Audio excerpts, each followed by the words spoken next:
Today we would like to discuss the song we just sang in my family a few minutes ago called Maoz Tzur, and I imagine in yours too. This is something which has become extremely popular all over the different various Jewish communities in Israel and abroad, and we'd like to talk a little bit about its source, what the text is about, and where this melody comes from, and the problematic issues which can be raised when speaking about what the origin of this melody is. So we are speaking about the tune popularly called Maoz Tzur. And today we're going to be discussing a little bit the story of this melody. And what we're going to be starting with is we're going to be talking about the text. Often it's clear to us that certain songs are written in a way appropriate to the Chag or the festival or Sabbath in which we sing it. But actually, it's not so clear why Maoz Tzur is a Hanukkah song. In many ways, it really isn't a Hanukkah song.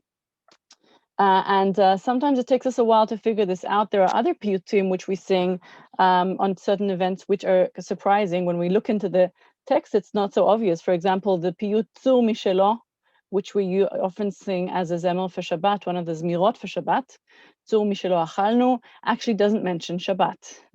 It is a piyut about eating. It's a piyut which is connected to Birkat HaMazon, some would say, but it doesn't mention Shabbat, but it's clearly become a Sabbath song. So the same could be asked about Maoz Tzur, another Tzur song with Tzur in the title. Why do we sing this particularly on Hanukkah? So I thought that we would just go over the text very, very quickly, and here's a translation where we can try and analyze what it is that each of the different strophes of the song, of the poem, are referring to. So take a second to go over the first strophe, and please write to me in the chat, what do you think the topic is? What is the historic event which is mentioned in this strophe?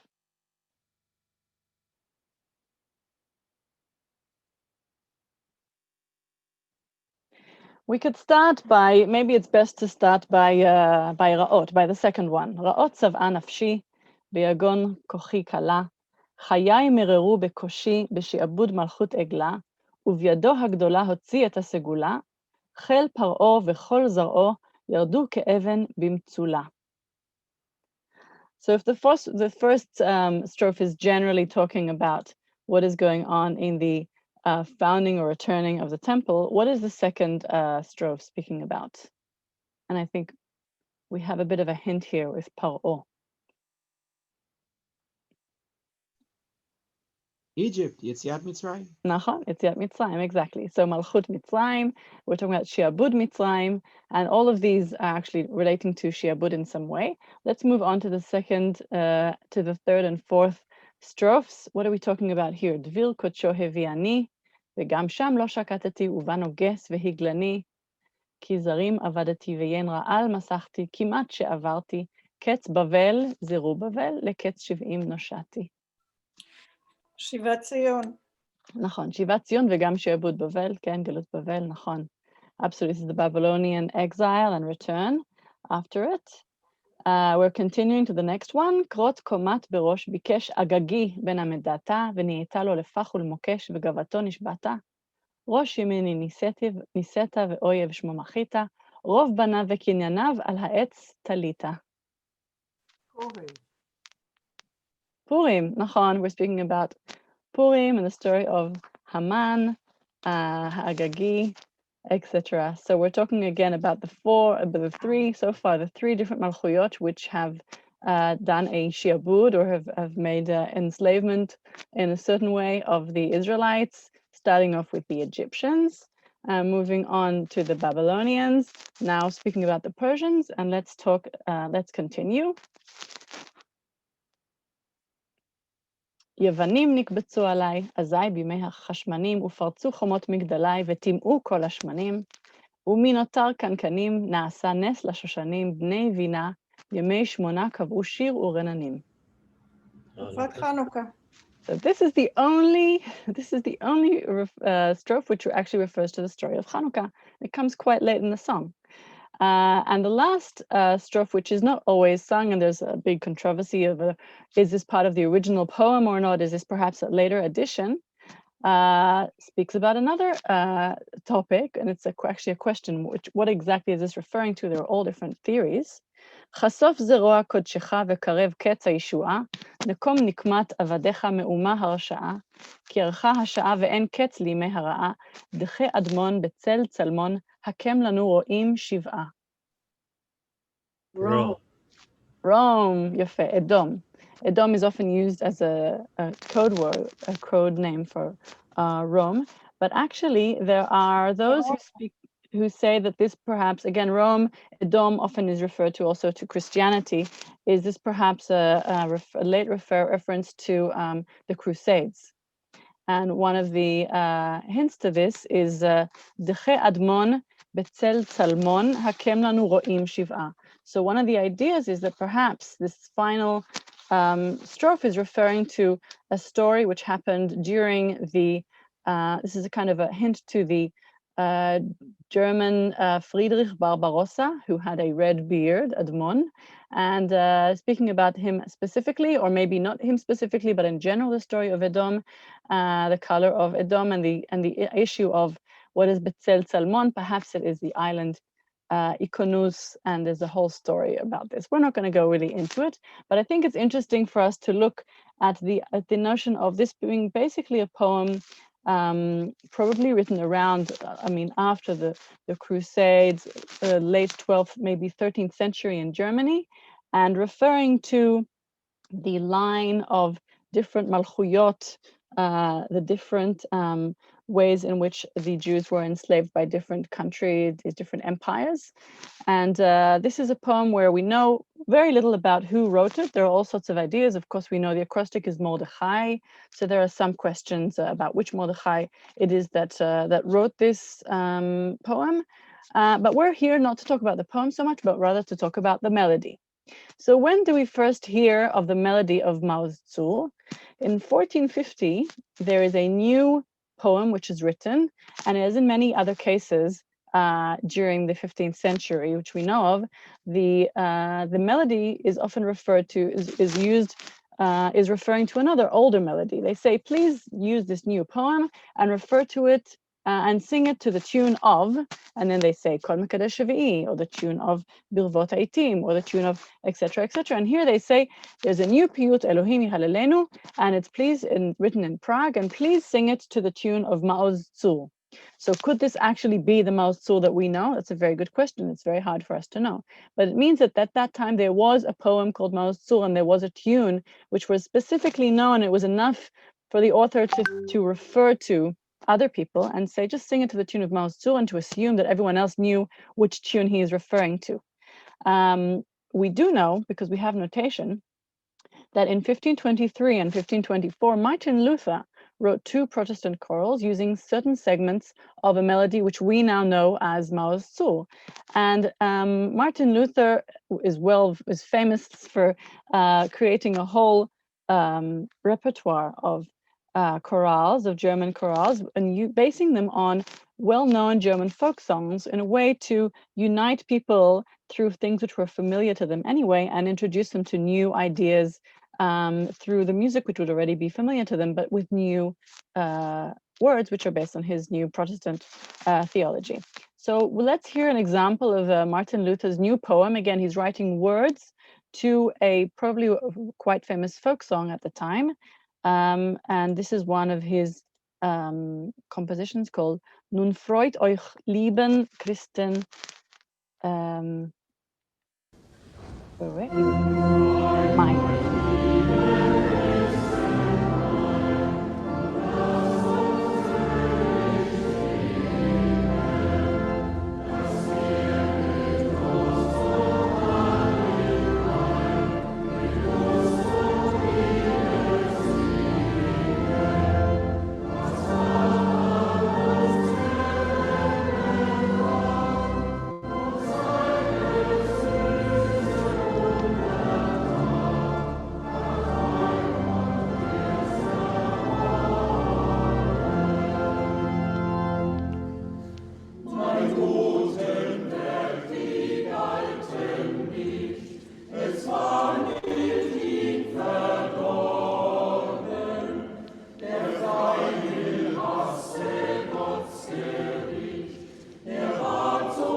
So it sounds quite familiar to us. It does begin with a very early first phrase, da dun dun dun dun dun dun dun, but then it moves on to something a little bit different. So it is definitely not the entire melody which we call Maoz Tzur, but it is a fragment which we can recognize as really the very beginning of our melody. And this is something which was quite popularly done, meaning taking previously known folk songs and using them as melodies for new Protestant hymns.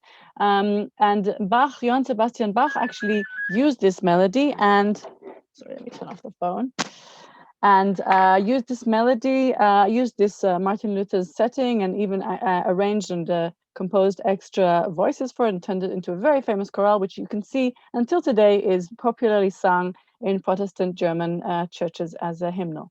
So how did this sort of situation become that both the Jews sing this melody as a religious piyut, as a paraliturgical poem, and the Christians still use this as a everyday practice of their church music until today, creating a shared sonoric experience of a shared musical culture between Christians and Jews. Who stole from who? That's always the question.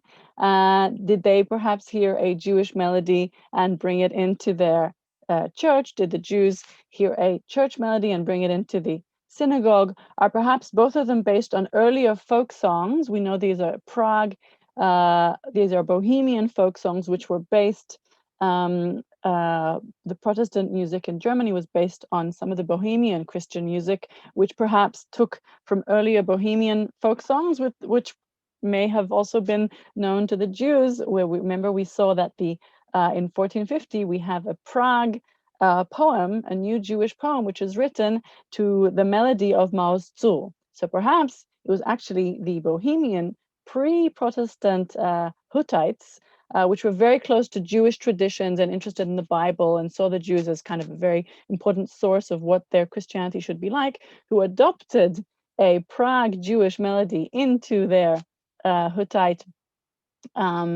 tradition. And then again, after this, Martin Luther adopts this Christian tradition into his church. So of course, this is all very speculative. There's no way for us to know exactly who took from who, but we can say that this all resulted in a similar soundscape for Christian and for Jewish religious traditions, not something which is just a folk tune which moves from both to both, but this is something which is sung in synagogue, of course, because we know Maoz Tzur is used for all different other melodies as part of the synagogue service around Hanukkah time, and in churches, as we just saw the entire community singing this Protestant chorale. Now, Naomi, excuse me, is there a yes. specific time when the Protestants sing that song, or it's all year long? I have to look that up. I'm not sure. I'll have to look into that. So we're going to move on and ask who found that to be difficult, and how did people, once the musicologists did their job, and we know this already, the Jews know this by 1898, Edward Birnbaum already wrote about this, and then it was quite shocking for some of the, people who had read up onto these researches to think of their own traditions as being so closely related and similar to what was going on within Protestants' houses of prayer. We see this already even translated into English for Christmas. I mean, dear Christians, one and all rejoice. This is a very, very Christian song. It's not a Psalms or something. It's really, the words are very theological and based on Christian theology. This is not something which is sort of nice psalmodic textual traditions, which could be seen as relevant for both. And we know that the early Reform synagogue actually did take some Protestant hymns, which were composed for psalms, and brought them into the synagogue. So this is just one of the settings which we see. There's one harmony, and it's referring to one of the later publications from 1524 from Wittenberg. Okay, so again, as we said, this is probably a melody which is based on early Bohemian folk songs, and we have some here. Da, da, da, da, da, da, da, da. Was it adopted at the same time? Did Jews adopt a church tune? Did Protestants use a Jewish melody, etc., etc.? And we know that this is seen as quite problematic. Leib Glantz, for example, he was born in 1898 and died in Tel Aviv. I think he was born in Lithuania and died in Tel Aviv in 1964. He is a famous cantor and composer, and he wrote in Hebrew a piece which he called Al Chet Shechatanu b'Maoz Tzur. Okay, it is as though this is one of the sins, for the sins which we have committed before thee, like the list of the sins in the high holidays. But in this case, he says this is the Maoz Tzur is kind of a sin. And why does he say this? Is my translation. For it is particularly on Hanukkah, a festival which symbolizes the victory of the Maccabees in their war against Hellenism, that the main song of the festival, Maoz Tzur, is sung to a melody made up of 3 German songs, 2 church melodies from the 15th century, etc., 1 chorale, Martin Luther, etc., and a 3rd German folk song. This is our national song for Hanukkah? Like, how could this be that this melody is celebrating the festival, which is a symbol of our struggle, the Jewish struggle against foreign influences? And here we are singing this poem, which has become the symbol of our festival, to the most non-Jewish of melodies. Like, how do we resolve this question? So Leib Glantz looked for a solution to this, and one of them was composing a new melody for Maoz Tzur. He actually composed it himself and suggested that this should be the song, the melody to which we should all be singing Maoz Tzur. So let me see if I can sing it for you. Maoz Tzur Yeshuati lecha na'eh leshabeach tikon beit tefilati ושם תודה נזבח, לעת תכין מטבח, מיצם נבח, אז אגמור בשיר מזמור, חנוכת המזבח. I think no one would be able to learn it. Yeah, it's not so easy to learn. I mean, our Maoz Tzur maybe, perhaps it's also easier, but it's never stopped us before. We like our complex melodies as soon as we catch them. But the question is, if he says that one is too German, how does this, how does this sound in comparison? Da da da da da da da da da da da da da da da da da da da. Da da da da da da da da da da da na na na na na na na na na. Like, I can really hear this with an organ accompaniment. I mean, this is really, in my eyes, it's very sort of Central and Western European sounding. But this is the melody which he suggested to replace our traditional Maoz Tzur. And as you can probably guess, it didn't do very well, and it wasn't very popularly received. So the Maoz Tzur, which we know until today quite popularly, has really made its way not into only the home candle lighting ceremony, but in general, it has a real important place in synagogue as well. So we know that Maoz Tzur is sung at least from the 18th century in synagogue. It's sung for many of the melodies for Hallel, like Anna, for Shabbat Hanukkah. Oh no Adonai, oh Shiana. This is a print from 1859 from Hirsch Weintraub. And we also have other from Avraham Bel's Baal Tefillah. We have it for Hodu, for Hanukkah. Hodu l'Adonai ki tov, ki le'olam chasdo, etc. And then that's a soloist, and you have a choir which was repeating it. And so we know that there are certain sections of the tefillah where there are something called like the seasonal leitmotif of that festival, which has a place. Sometimes it's a Mi Kamocha, sometimes it's Lecha Dodi, and often it'll also be sung for Shira Ma'alot around the table when everyone comes home from synagogue after hearing Maoz Tzur for so many times. And so it'll also be sung as a prelude to the grace after meals. So this whole sound, the idea of having a festive sound, there's an entire musical calendar, especially for German-speaking Jews, where there's certain tunes which will always remind people of Sukkot, of Shavuot, of Pesach. Da na na na na na na da da da da da da da da. For example, anyone know what that is referring to? That's also a seasonal leitmotif used all over the prayer for a certain festival. Da da da da da da da da da na na na. So that's Pesach. Adir Hu. Ah, well done. Nachon, Adil Hu. It's taken from the Nachon Meod. And we also have for Sukkot, da na na na na na na na na na na na da da da na na na na na na na. This is taken from the shaking of the lulav, so it's a melody without words, but it's often used also for Hodu Lashem Kitov.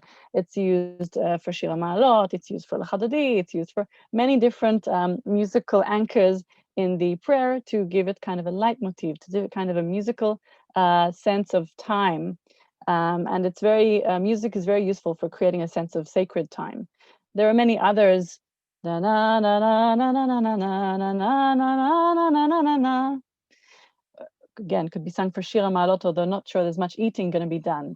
Shir HaMa'alot v'shuv Hashem et Eli Tzion, it's used for L'Chadodi lots of times, before Tisha B'Av. Nachon, exactly.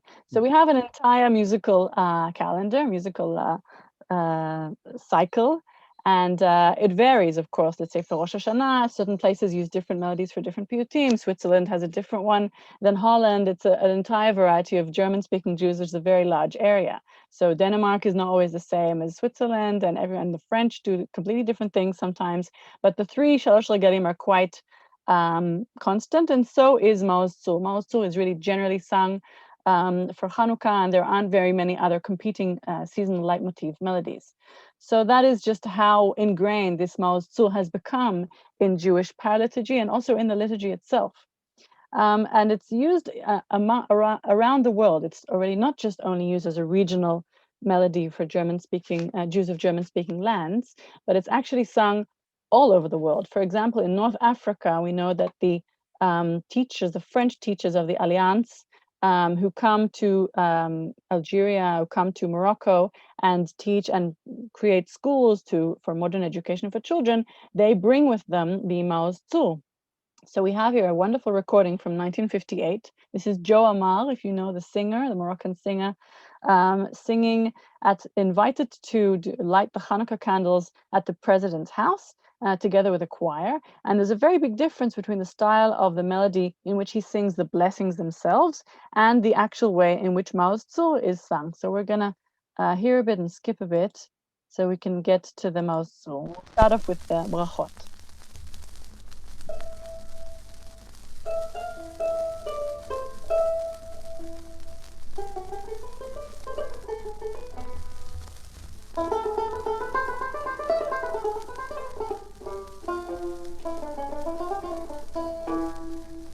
Baruch atah Adonai Eloheinu melech haolam asher kideshanu b'mitzvotav v'tzivanu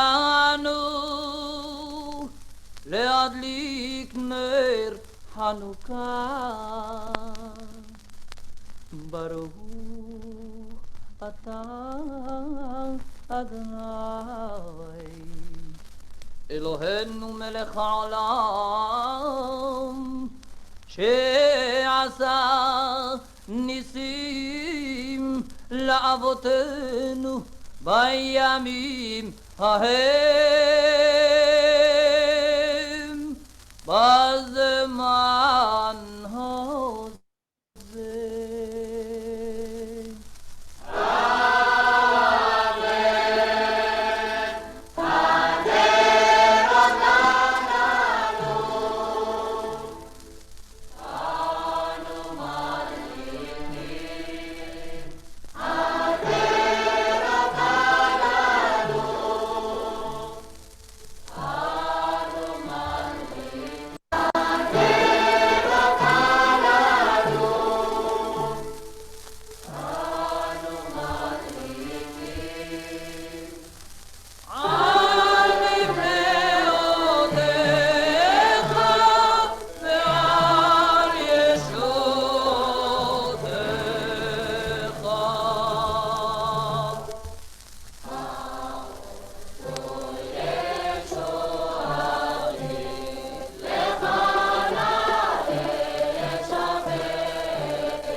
Okay, so this we already know. So we hear that even when Joe Amar chooses a melody or is part of a soloist, as a soloist of a group, invited to the president's house and gives his own version, various Moroccan style of how the nusach of lighting the candles should be. In the end, when Maoz Tzur is sung, it's always sung to this melody at the very end. So that is how this tune has slowly become, and this is all before people meet each other in Israel. This is before there's this kind of a cross-fertilization of the different traditions when they meet each other in Israel. Even beforehand, the late 19th century and early 20th century, we'll hear another example of how this tune has sort of spread and disseminated over the Jewish communities worldwide. So for example, if we think of pre-Yishuv era Israel, okay, 1919, we are in pre-state Palestine. Avraham Tzvi Edelson, who is a researcher of Jewish music and a teacher of music and a composer, he decides to put together a book called Sefer HaShirim to educate. This is the first book of Hebrew songs intended for the new Zionist yeshuv, for schools, for kindergartens. They're all lacking good Hebrew songs. And so what he does is he takes traditional melodies and he writes new words, or he connects new words. He sticks new words to well-known traditional tunes. So here he writes a song called Hanukkah. You can notice that the notation is from right to left, because the Hebrew, of course, is from right to left, and we're not going to sacrifice the Hebrew for the correct way notation should be written. So we will just simply turn around the notation and write it from in this direction. For some musicians, this is very hard to deal with, but actually, as far as reading the words, it's much easier.